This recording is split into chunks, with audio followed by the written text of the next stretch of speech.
Hey guys, welcome back. We're at our favorite Mexican restaurant at Biwi. Our flight's in about an hour. It's kind of early in the morning, but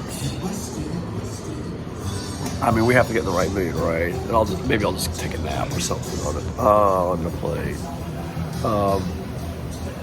Cleveland. The show was good, great. The show was great. Had a lot of fun. The stadium, the venue, as far as like crowd control and getting to our seats, was horrendous. It was pretty bad.